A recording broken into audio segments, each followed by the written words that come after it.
Hürmetli vatandaş, bugünkü leksiyalarımızı başlayımız. Heytanlar mübarek olsun diyelim odak bugün. Şunu dey, heytanlar mübarek olsun vatandaş.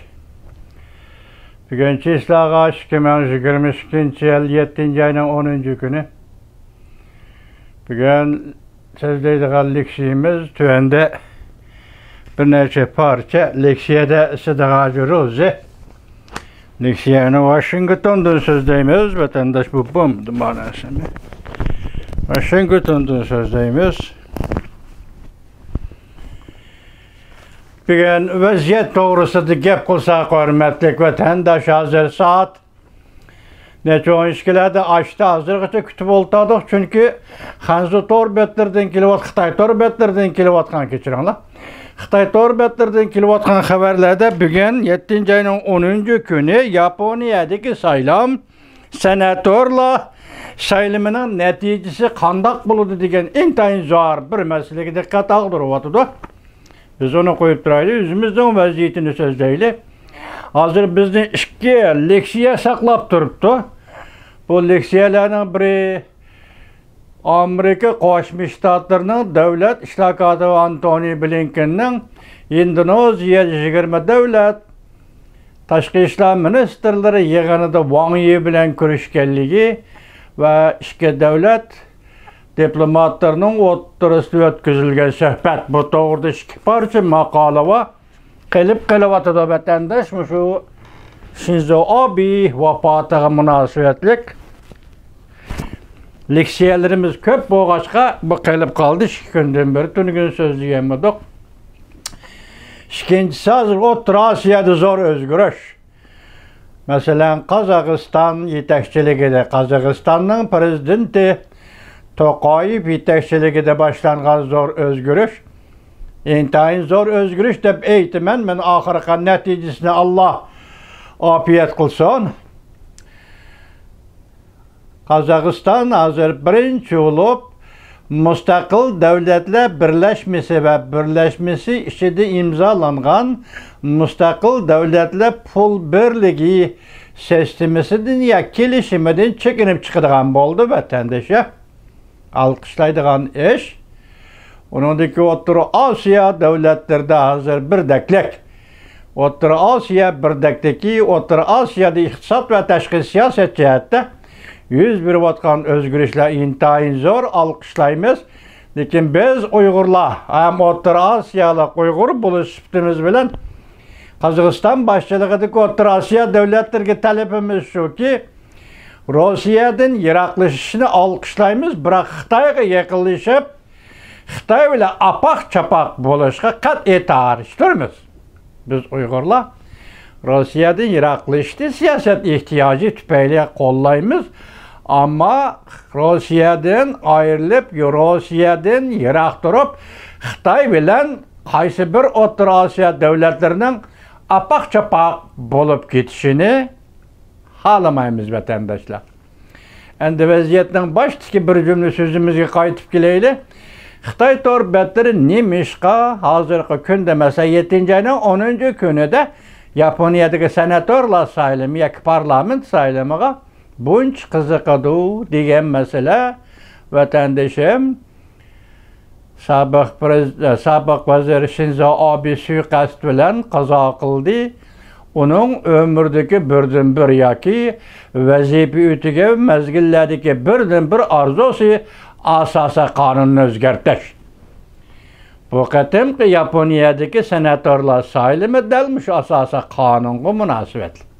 Endi mavzunun özü keleyli, qalğını ahırda muhakemede göreyli, ata hemmini tolaq bilemiz. Shinzo Abe'ga suikast qilishdan siyosiy ta'sir yetib keldi. Mavzula xabar 7. ayının 9. gün Vanbetor betid e'lon qilindi. Xabar mundaq başlandı. Shinzo Abe vazir bo'lib turgan mezgilda Yaponiya jungo munosabatini yaxshilash kuch chiqargan edi. Hozir ikki xil gap bu to'g'rida juma.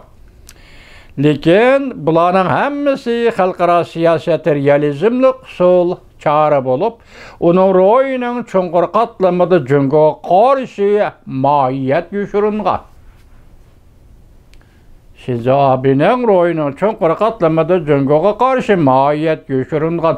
Bu ma'iyat u vazifasidan tushgandan keyin o'zil kesal oshkor bo'ldi. Masalan, Shinzo Abe vazifasidan ayrilib 3 kundan keyin Qahramonlar qabristonligini tavob qilib, Qahramonlarning ro'yiga o'zining vazifasidan ayrilganligini doklad qildi. Va maxsus bilishga havola qilib, maxsus bir kishiga havola qilib, shu kuni degidek Li Dongxuining, ya'ni Tayvanning sobiq prezidenti qazo qildi. Umuman Li Dongxuining qabrisiga tahrir tayziya sözildi, kechiringlar.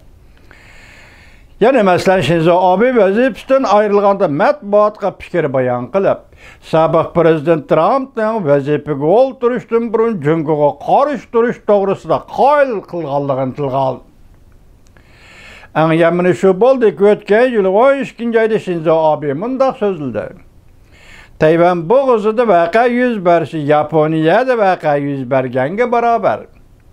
Yani şundaqla Yaponiya Amerika ittifoqi munosabatlik voqea yuz berganga barobar. Bundaq bilish masalasida Jungo rahbarlik qatlami hargiz xato hukm qilmaydi deydi hozir xabar yozuvchi. Har bir harakat tavakkalchilikni qo'llanish, iqtisodiy jihatda o'zini o'ltirib olish yo'liga manganlikdir. Shinzo Abe'ning so'zi iboralari Yaponiya bilan Jungo o'tirishi yana bir qatam urush bo'lishni jakarlaganlikqa barobar bo'lib, boshqacha aytganda Jungoga urush e'lon qilganlikdir. Yuqorida dedi-ku, harbiy jihatda tavakkalchilik qilsang, iqtisodiy jihatda o'zingni halok qilasan deb Jungo qartib da'vatida bu so'zni Shinzo Abe. Shinzo Abe vazifa tugagan mezgilda bir tarafda Yaponiya Jungo munosabatini yaxshilaydigan qiyofatini ko'rsatsa, yana bir tarafdan asosiy qonunni o'zgartirishni ilgari surib, qo'g'dinish qismlarini harbiylashtirib, Yaponiyaning o'ngga burilishini ilgari suradigan harakatlarni qildi. Tayvan bo'g'iz ishlariga Yaponiyaning harbiy kuch bilan aralashadigan qiyofatini ko'rsatdi. Bu g'arbdagi dushman kuchlarning Shinzo Abe'ning suiqasdga uchrashidan Jungoni qo'rishovga elishdan boshlanishidir. Bu endi hozirgi voqea Shinzo Abe'ning vafoti bu g'arbdagi dushman kuchlarning Shinzo Abe'ning suiqasdga uchrashidan foydalanib Jungoni qo'rishovga elishdan boshlanishidir. Bu Ikkinchi dunyo urushidan keyin Yaponiyada yuz bergan eng zo'r siyosiy voqea bo'lib, rayon xarakterlik siyosat ko'rsatadigan ta'sirining boshlanishidir. Diqqatli jumlalar vatandoshlar, xuddi Rossiya va Ukraina urushi o'xshash Shinzo Abe'ning suiqasdga uchraganligi vaziyatning o'zgarishini tezlatadi. Bu qatimqi parlament saylimida Yaponiya Erkin Demokratlar partiyasi erishgan o'rin kutgan parazdan eshib tushadigan bo'lsa, Shinzo Abe'ning suiqasdga uchrash voqeasi Yaponiyaning o'ngga burilishini muqimlashtirdi. Bu aniqga tegishli asosiy qonunini ko'rib o'tishdan derak beradi.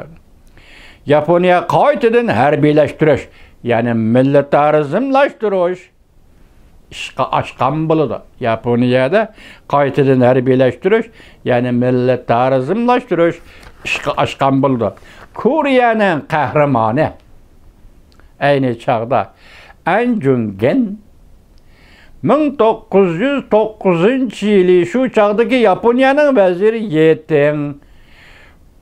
Yeting Bobinga suiqasd qilishi aslida Chaoshanni azob uqubatdan qutuldirishni maqsad qilgan edi.